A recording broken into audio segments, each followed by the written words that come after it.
everybody. Thank you so much for tuning in to the Andale Run podcast this week.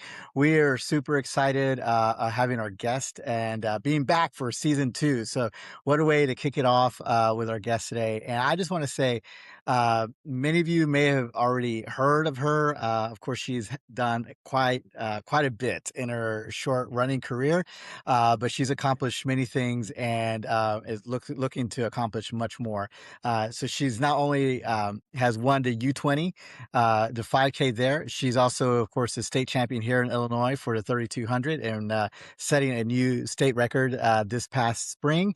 And of course, now we are looking to cross country. But without further ado, and from my at least short observation, what an incredible human being we have today with us. And so Mia Sirois Yeah, is with us. And so I am super excited. Hello, Mia. How are you today?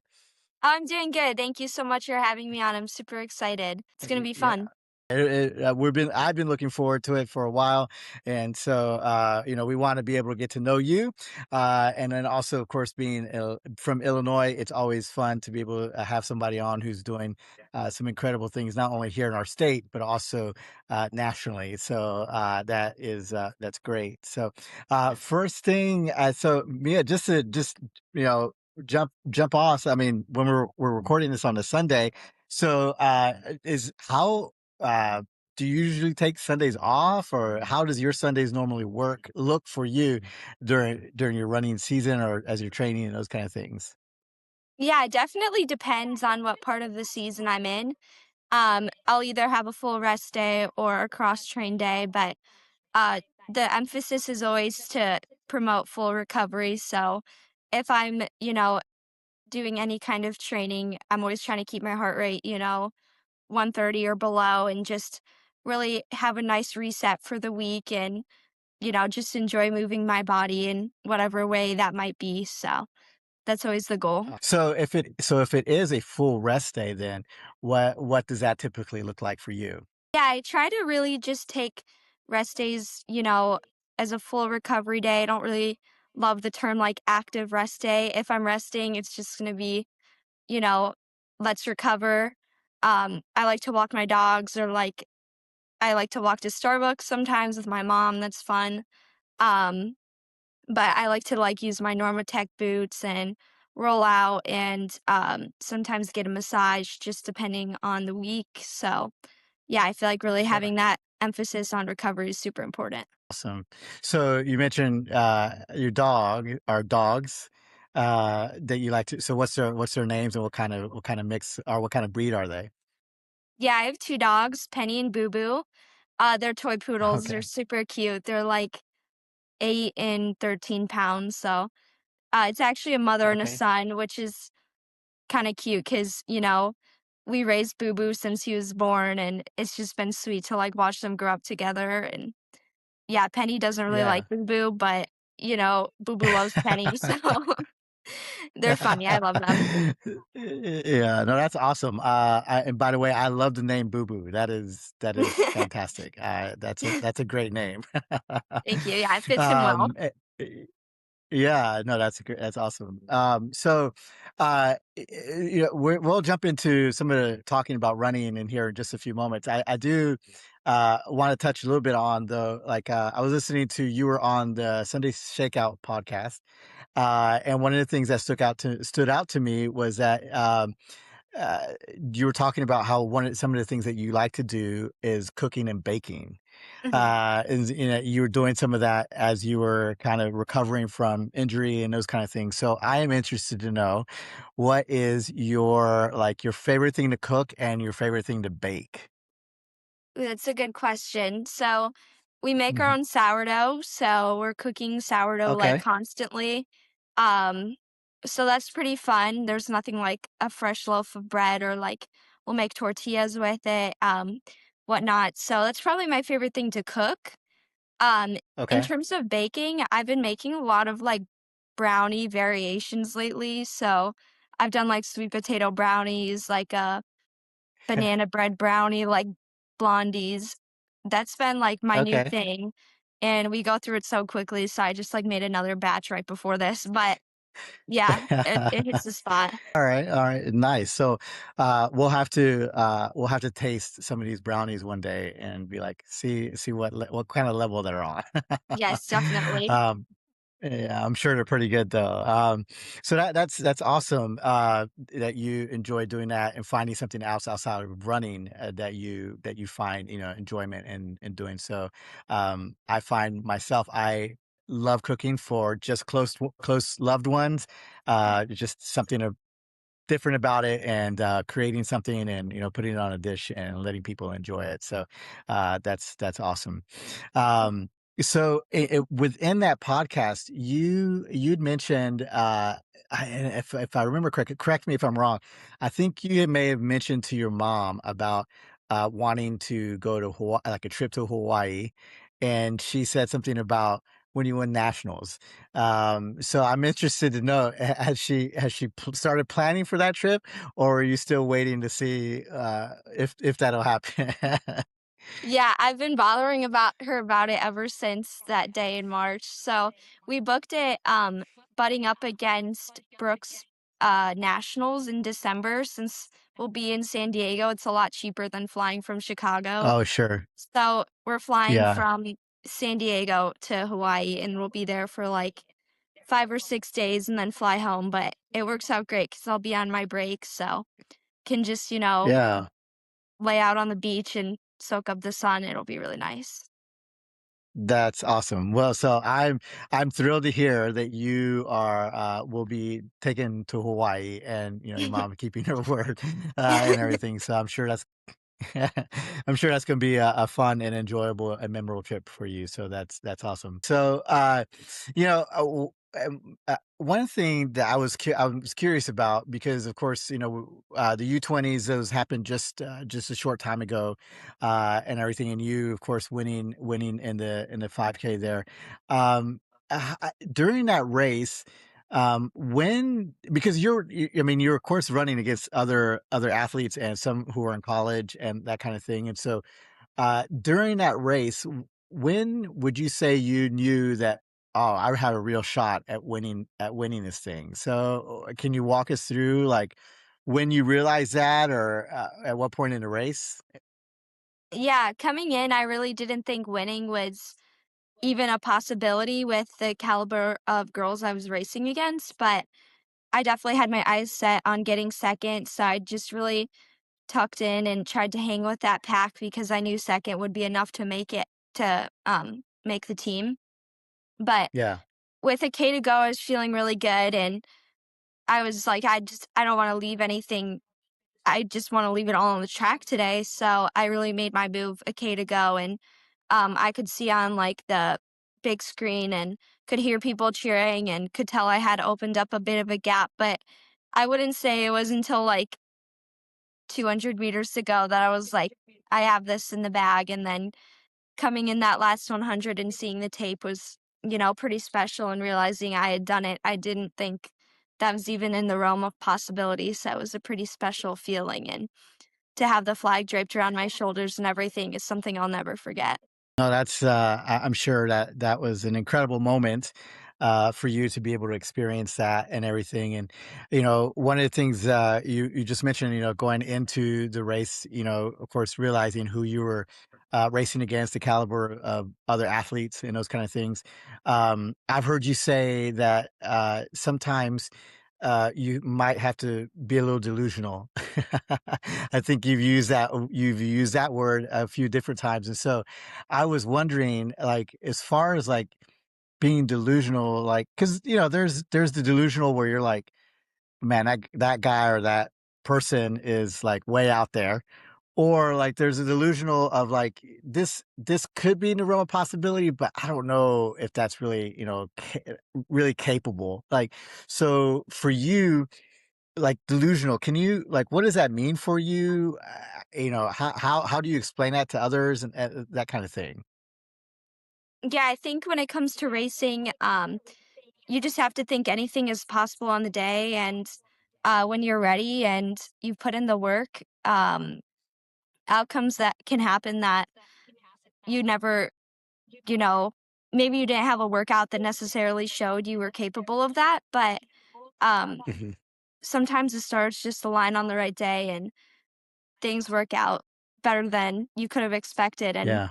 that's what I feel like it means to me is, like, I think of that 9:44 when I PR by 11 seconds, and people maybe would have thought that the state record was, a thing for next year out of possibility, but, I think I came in with the delusion of, like, 11 seconds, I know I'm ready for that, like, that's nothing, and I think that's what it means to me. That's great, explanation of that.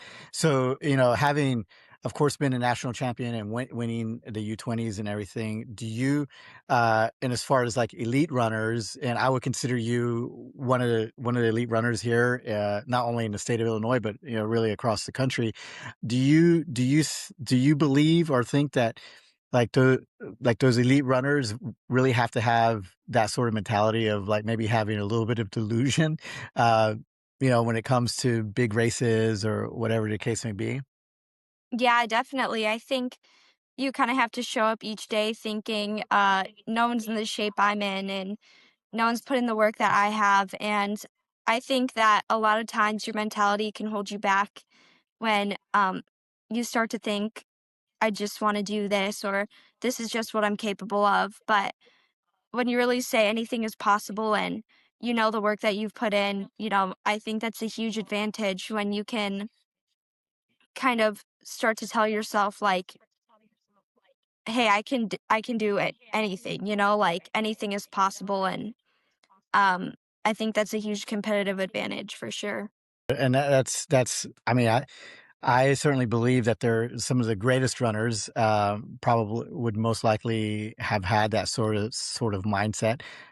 Just I know what I've been doing, and I'm going to go out and I'm going to do what I know what I've been doing, what I'm capable of, in a sense, and everything. So, for you, how, how does because the U20s are coming up and in like the beginning of August, is that right? Mhm. Okay. So with that happening, and of course, people are now getting ready for a cross country season, and everything. So, with both of those kind of things starting, or at least you're training for the U20s and stuff. How do you separate both of them, or when do you think you'll start getting, training for cross, or have you started? How does that look for you? Yeah, this isn't necessarily, like, um, something I've talked about yet, but coming off of U20s, I had a little IT band tightness flare up, and, Mhm. I started to have a little bit of hip pain in my iliac crest, which is something I've experienced now multiple times throughout my 4 years Mhm. of competitive running, um, Yeah. and so I kind of was alternating running, cross training, trying to, find sorry, excuse me, find that balance You're where I fine. could get this to heal, but, continue training at that level, and we ended up just deciding to prioritize my senior year cross country season, and so I'm just taking my 2-week break right now, and, I decided not to run U20s, which was a really hard decision, and, um, Mhm. yeah, still kind of, like, Yeah. mourning that loss, but I think I really want to get my team to NXN, and I really want to, have us be, state champs again, and looking upwards and onwards to November and December, and I think that was just the smartest decision for my longevity. And thank you for sharing that. Like I know, I can imagine that that has not been an easy decision for you because here you are, you have an opportunity to run U20s and represent your country and that kind of thing. So, I, so with that sort of decision, like, did you make that solo or did you kind of have a group of, your parents input? How did you come to that decision, or who has helped you maybe make that decision? Yeah, my parents were definitely extremely helpful in this process, and of course, I was consulting my PT and, my orthopedic, and, I think if I hadn't gotten advice from outside sources, I just would have kept running until, I couldn't take it anymore. And I think as runners, we have pretty high pain tolerance. So Mhm. if someone told me you know, shouldn't run, I would have done it. So, yeah, it was really nice to have a group of people there to, just say, hey, if you want to have a healthy, full, long cross country season, then I think it would be smartest to take a step back. So that's what I'm currently doing. Yeah. And I'm really grateful for the insight of everyone in my corner. That's I mean, having support and having people around you, sometimes help you, see longevity because sometimes we just kinda only see what's in front of me or in front of you and, people who really care and, like, thinking long term, that's always, of course, helpful and everything. So that's great to hear, at least you're having that support system to be able to help you make that decision, and everything. So with cross country now being the primary focus and looking forward to that, um, and you were saying that you want to focus helping your team uh, get to NXN and December and those kind of things. And so right now, because you've had your injury last season, I remember seeing an Instagram post. I think you had a picture on the mountain or something like that, and you had, of course, something on your foot and everything. You're just kind of at that time. I don't think you really knew what was going on or what Mhm. what truly happened with your ankle and everything. So um, for focusing fast forwarding, of course, to now, like what things are you focusing on to make sure that you are healthy, to be able to help your team, advance and you, of course, going after some personal maybe goals or accolades or anything like that? Yeah, I think a big thing for me is I'd rather leave a little bit of like meat on the bone in terms of training and maybe not be at my 100%. Um, I'd rather be out there healthy than, you know, turning every rock over and leaving nothing on the table. And ultimately, I want to be a good, like, collegiate runner and beyond. So I think that's something I'm pretty passionate about is you don't need to be running like excessive miles as a high schooler. And it's better to just get quality training in and focus on recovery and the little things now. So that's something I'm really tapping into this summer and upcoming fall to make sure that I can have a healthy full season. And yeah, the team is really driven. We're really excited. Everyone's looking good. And yeah, I think we're ready to do some big things. And I'm sad, the pieces didn't come together last fall. I am sad the seniors didn't get that opportunity, but I'm excited to see what's ahead. For sure. Now, you just mentioned something maybe we can maybe talk a little bit about, and that is you mentioned about the mileage in high school. There are some trainers, some programs out there that have students who are running at really, high mileage, and of course they're doing some incredible times, and those kind of things. So, it sounds as though you, may not take that approach of, like, having to run a lot of miles.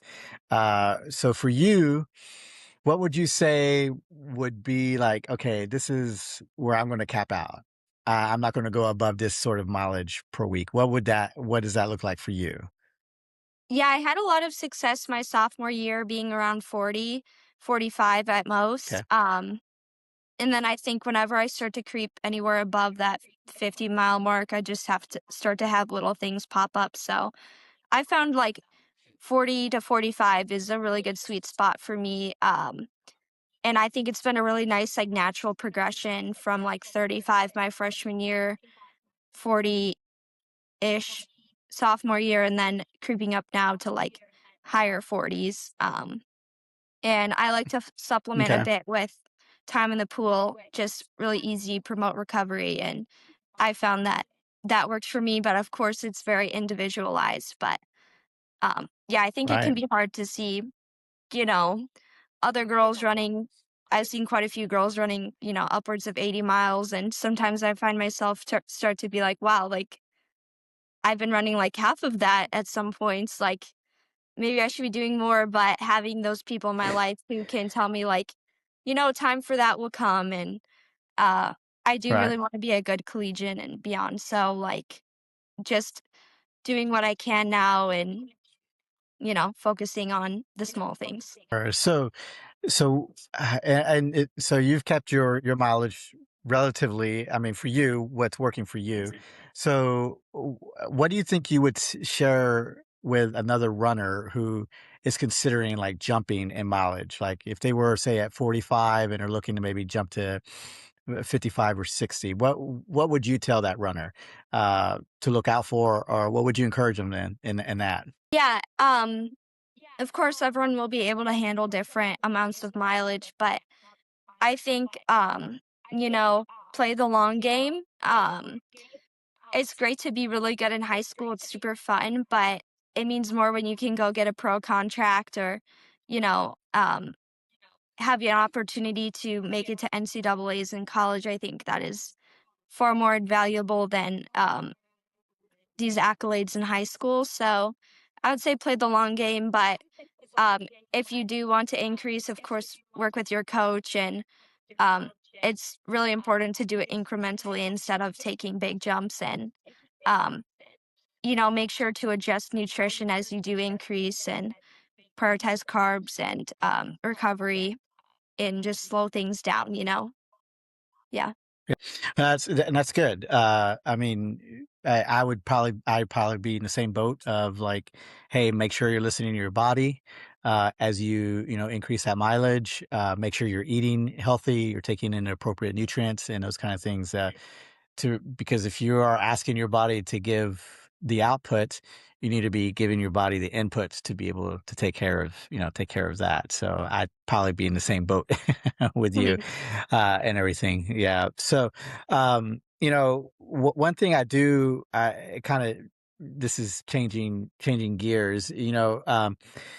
Of course, you had the injury last year that was happening, that happened, and having been from the state of Illinois, or am in the state of Illinois, we had heard about it and everything, and um, was hoping that you would do well, do well enough to come back during the cross country season, and of course, unfortunately, that didn't happen and everything. So during that time, from what I understand, that was a very difficult time for you, and I am interested to know, like, what what helped you during that time, and I guess help us to know how dark that time was for you, or was it really dark? Was it not? I mean, of course, that's up to you, and everything. So, what helped you get through it, and also describe to us a little bit of that time first, and then you can like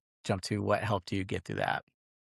Yeah, no, for sure. It was a really hard time. And I think if I had to use a word to describe it, it would just be hopeless because I kept on being Mhm. reset and it just felt like, you know, an endless, like, I feel like I just kept being told, 3 to 4 more weeks, and that continued on Mm, for several months. So, that was a really hard time for me. And I think cross training, you just are kind of isolating yourself. I wasn't seeing my teammates as much as normal and would just go to the gym after school and, bike, swim, whatever it was that day. Um, yeah. but it just got to a point where I kind of had to take a step back and just say, it is what it is. Like, if I lose fitness, I lose fitness, but it's not worth, compromising my mental health. And I just wasn't happy doing it anymore. So I think that's a big lesson I learned is when it starts to become like a burden or a chore, it's just time to take a step back. And uh, when you're happy, your training is going to be so much more like effective because you're going to do better when you're happier. And B, you'll just, support longevity and you're going to burn out if you continue to just push yourself even when your body is begging you for a break. So, I think that's what Mm, really helped me. I think if I didn't take that time off, it just wouldn't have been sustainable. Um, Yeah. but really leaning into my family during that time, I think was huge. And my friends, my teammates, and the things outside of the sport that make me happy. Like I said, baking, as silly as it sounds, is really nice and helpful during that time. Yeah. Um, yeah, we took a trip to Disney, which was really nice, a really good reset for me mentally, and just made me so much more grateful for the sport when I came back. I mean, and it sounds like you took steps, the necessary steps to be able to help you reset mentally, as you alluded to, and so just for a moment, the mental side of running, um, for you, do you think that's just as important as like the training aspect? And if so, can you give us some examples on like why it would be just as important? Yeah, I think the mentality that you hold in your training and races is just as important as any fitness and any physical capabilities. One example I think of is this a race I did right before indoor nationals this season, and I think I probably just trained a bit heavy going into it, and I just felt weak. I don't know what it was. I felt so fatigued, but that whole morning I was like just freaking out. I was in such a bad headspace, and I think I Mm. ran like a 5:06, 1600, which isn't bad, but um then I went back to the 5K the next week at New Balance Nationals, just a full reset. Told myself, that was a fluke. Like, I'm tapered now. Things will be great. And then I Mm. averaged 5:09 for the 5K, and it felt great and easy and a huge difference from the week before. So I think just what you're telling yourself going into a race is so important. And yeah, like I was saying, just as important as any fitness or physical ability. I would agree with you. The mental side of the sports, really of any sport, especially this sport, you get so bogged down in like the numbers and the splits and all those things that go along with it, which they're important. At the same time, they can also have that mental drain, and then you can start spiraling and being like, man, I don't know if I don't know if I'm good or whatever the case may be, and so having that sort of mindset to be able to go in and say, this is, this is what I do. It's not who I am. Right. And everything I think is super important. And so with that, if you had an opportunity, uh, say, we'll take, I don't know, a 13, 14-year-old runner, and they just, bombed a race, like, and they thought they were going to do really well, and they just bombed a race. Uh, After that race is over, what would you tell that 13, 14-year-old runner who may be listening now, or whatnot? So what would you tell them?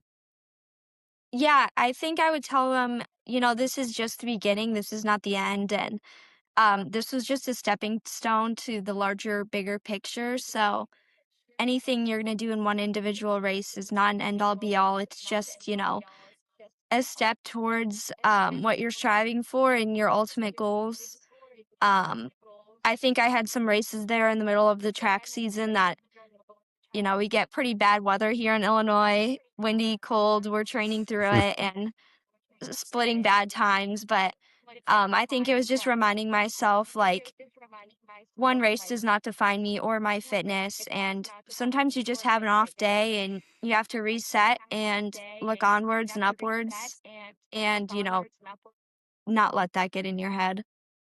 That would be good advice, because it's one race, and you go on. I was listening to an interview with Grant Fisher's coach, and he was talking about how, not to take those small things, into heavy consideration because it's just a small piece of a big picture, Mhm. and everything. So I would definitely agree with that. So, I am curious. One of the things I saw on your Instagram, you had a tag. I think it's on your running one, that said, "By His glory, for His glory." So I am curious and interested to know, what does that mean for you?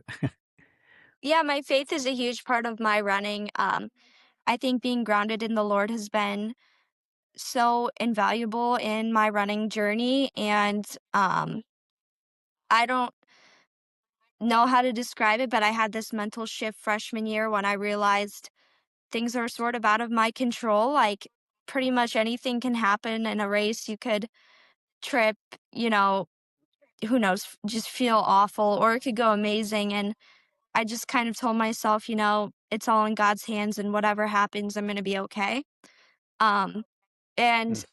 going back to my caption, um, I just feel like my gift to run is not something I like earned or deserve, but by his glory, I'm able to go out there, run, be healthy, and I'm doing it for his glory to glorify him and um, use it as an act of worship and thanksgiving to him for the gifts he's given me.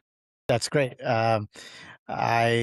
So do you think that your faith helped you during that last season when you were injured and everything? Do you think that that helped played a part in uh, keeping you sane? Yeah, definitely. I think it was really hard to see at the time, and I was just really angry, and I didn't know why it kept Mm. being set back. Um, and almost like, what did I do to deserve this? But I kept having people over and over tell me, it's all in his perfect timing, and he'll find a way to work it out for good, which I couldn't see at the time. I was like, how is this ever going to be worked out for good? Like, this is awful. Um, but looking back, I can see how that is, so true because I came back to the sport with a completely different mindset. And I really do think it set me up so well for this track season that I've had. Um, as difficult as it was, I am in a way grateful that I had that, learning opportunity and for just the gratitude that it gave me coming back. So, yeah, I Mm. really do think my faith helped me through that time. So you mentioned that this helped you like have that mind shift or a change of mindset.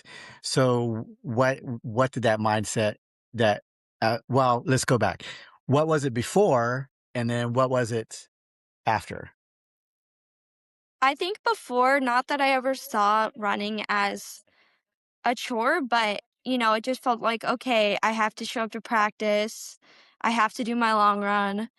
You know, okay, I'll get this race done, like, get it over with. But now I feel like just no matter what the run was, I was so excited to show up to practice. And even those really cold days we were running on the treadmill and it was kind of miserable, I was just still so happy to be there. And I can't tell you the amount of times this season I'd show up to a race and be like, wow, I'm so glad I don't have to cross train after this. And um, I feel like that was just such a big shift for me to show up being excited for workouts and excited for races, where before I'd sometimes almost in a way dread them because I knew how painful it was going to be. But Mm. I feel like cross training really just it made me so grateful for every time I get to run, and also kind of it's a different kind of pain. Um, and I think it kind of almost gave me a bigger mental capacity to be able to push myself further than I was able to before. Okay, well, and that's great. Like, I don't know if you've heard this. I know I've heard it in clips. Where people who are smiling or who seem joyful when they're running, they actually maybe sometimes are running better, um, just because there's this sense of just like I'm doing this. Like there's Mhm. gratitude. There's just I get to do this, not that I have to. And, I don't know, it's just one of those things. I know, Kipchoge, who's one of the greatest marathoners, that has been around. I think that's one of his things that he not only tried to smile, but it also kind of showed intimidation to other competitors, because they're like, "Why is this guy smiling? We're running 26 miles." But Definitely. I can certainly I can certainly see how that would play a role into like distance running. Not only being grateful and everything, but also maybe having a little bit of a competitive edge because you're really enjoying and being grateful for that time and everything. So so thank you for sharing that. I really do appreciate that because I always love to hear how runners or other athletes have taken parts that are important to them, maybe their family, their faith, and how that has helped them propel themselves, propel them into maybe different levels and those kind of things. So I thank you for sharing that. And so, turning a little bit ahead to cross country season that's coming up, um, are there any certain goals that you have in mind that you'd like to try or you're shooting for? I know you said you want to repeat as champions as a team, get to the NXN there in Washington, and those kind of things. And so, are any personal goals that you may have? Yeah, I kind of think of my state record right away, and I really want to break that. And I think I'm capable of lowering it. So that's kind of what I think of. And of course, just having an opportunity to win another state title is amazing. And ultimately, I'm starting to think about nationals and what I can do there. I was sixth sophomore year, and that was just completely out of the blue for me. I didn't think I was, capable of. I was like, okay, All American would be amazing. And I just kind of went out there and had fun and turned out really well. So I think, you know, it'd be pretty cool to win nationals. I can't lie, that's probably my ultimate goal is, I feel like cross country winning nationals is just a really special thing, because there's no separate events, no, different nationals or anything. It's just I feel like everyone goes out there to NXN and Brooks and just really shows up and shows out. So, yeah, that's my big Yeah. goal this season. Well, and that would be amazing. I mean, I'm certainly there would be a lot of people who would be, applauding that sort of accomplishment and everything. And before we can get to that, of course, we have to do our steps Mhm. to get there and everything. So and I'm sure you've thought about that and are looking to implement some of those steps that you have to do that will help you at least get an opportunity to do that. And everything. So, with that, are there any competitors that you look forward to racing against because you know that they will push you or it'd just be a good race. Is there anybody like that that you're looking forward to possibly racing against? Yeah, Natasha Dudek comes to mind for sure. Reigning, NXN and Brooks champ, but I think it's pretty cool that I'll get to race her at NXR. That'll be really fun. I think it just really shows the depth of the Midwest and how, I think we'll have some of the top contenders coming from our regional. So that's someone that comes to mind, but we do have really good competition also on the state level. So um, possibly racing like Kara Glenn, someone like that will be really cool as well. And I would agree with you. I think the Midwest has some really good competition. Because we're in Illinois, I'm a little biased. I would say Illinois has probably some of the better competition, Hmm. better runners, and that kind of thing. But it's always fun to be able to see that play out. And cross country it's such a special sport. Like you said, there's no other like other events you have to run. It's just purely, hey, we're going to get out in the grass and we're going to run these 3 miles or five or whatever it may be for a lot of different athletes. And so, with that, I have to ask: is there a preference that you have? Is it cross country or track? I'm definitely a cross country girl at heart.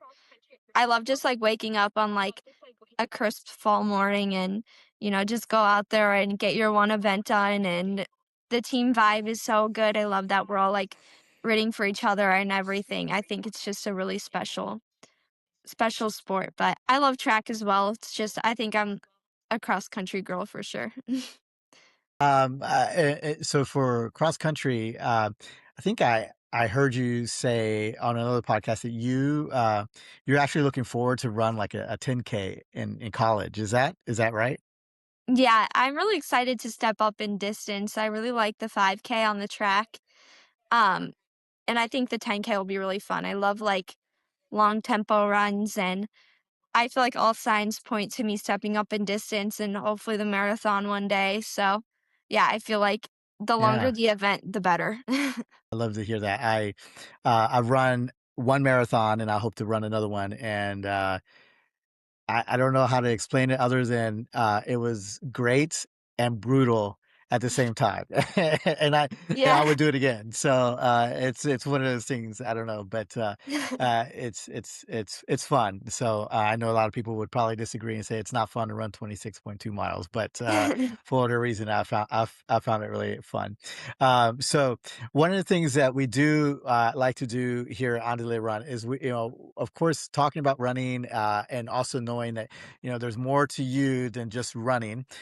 We just like to ask a couple of questions just to kind of get to know you a little bit more. They're more fun questions. And one of those questions I like to ask is, uh, what do you, what are you listening to? Like if you were just maybe taking a drive, and what kind of music are you listening to? Maybe who's the artist, or maybe your favorite song right now, or what are you listening to? Yeah, I really like Noah Kahan's new album, so I've been listening to that a lot. I feel like Okay. I kinda like more, like, chill, like, folk type music. Yeah. Okay, okay. Nice, nice. So, uh, I'm trying to think of folk. Oh, like, Mumford& and Sons, I think they're considered folk. Yeah, yeah. Have you heard of them? Mhm. Yeah? Okay. All Yes. right. Yeah. Nice, nice. Okay. All right. So the other question is, if you, it's a nice evening and you have an opportunity to, throw a projector movie on outside, what movie are you watching, that's like, "This has got all the feels. I love this movie. This takes me back." What movie is that? Mm. I'm not, like, the biggest movie person, I prefer, like, TV series, but, Okay. um, I'm trying to think. Maybe, like, 50 First Dates, like, I love the classic Mm. rom-coms, like 10 Things I Hate About Okay. You. Yeah. I also really Yep. like The Yeah, Notebook. yeah. Yeah. Oh, okay. The It's kinda Notebook. sad, but That's yeah, yes. Actually, well, not a funny story. Real quick, when I first saw that movie, I actually had a tear. I had some tears with the scene with the old folks just like holding each other in the ship, and I was like, "No, not these guys." it's So valid, yeah. yeah. It is very valid. So, all right, good deal. So we know about your book, your baking and your cooking. You already talked about that. And I'm just trying to think. Oh, last question. So, do you know what andale run, or do you know what andale means? I don't know. Okay, what do you think it means? I thought it was someone's name, um, but I don't know, tell me. Okay. All right. So andale really is like is mostly used like in Mexico a lot of times, but it's like it's a term that it can say, "Hey, hurry up, come on." It can be like an encouragement. It can also be like, "Quit bothering me right now. Come on, just don't bother me right now." So it can be used in very various ways. But of course, in this sense, we're wanting to encourage people. So saying, "Hey, come on, you can go, fast," or you got this, that kind of thing. So that's kind of what that whole thing means. That's really cool, I love So that. yes. Yeah. So, well, awesome. Well, one of the things that we also like to do is try to leave some space and some time, that to allow our guests to be able to say something of encouragement, or maybe something, a lesson that you've learned over your running career, to be able to encourage those who are listening, in their running journeys, whether a middle schooler, a high schooler, maybe somebody adult who's taking up running later in life. So what would you say to them as an encouragement or as a lesson that you've learned? Yeah, I definitely say, always prioritize your happiness and enjoying the sport. Find ways to make it fun, whether that be, listening to music or a new route or running with friends. It can make such a big difference. And as I kind of mentioned earlier, have the bigger picture in mind always, and, kind of try to set those process goals over a result because it can be really easy to get fixated on something that's months away or, one race. But if you can set up, small goals for yourself along the way, really makes such a difference. And um, yeah, keep having fun with it. Do the sport because you love it. And, just remind yourself that running is a gift every day. I think that's been a huge lesson for me. Well, hey, thank you so much for sharing that. That encourages me, and it also reminds me it's okay to have gratitude and be joyful as I'm out there running as well. So, thank you again so much for coming on. Really do appreciate your time. And I just want to take a moment and just say if you're not following us on any of the socials, please do so. We're on Instagram, TikTok, and also, of course, on Spotify and YouTube. You can find us very easily at Andale Run, and we would appreciate any sort of review. It would help us to get this out to friends and more people who are interested in running. So, thank you again for your time, and we will see you guys next week. And if whatever you're doing this week, I hope you do it well. And remember, Andale. So we'll talk to you guys later. All right.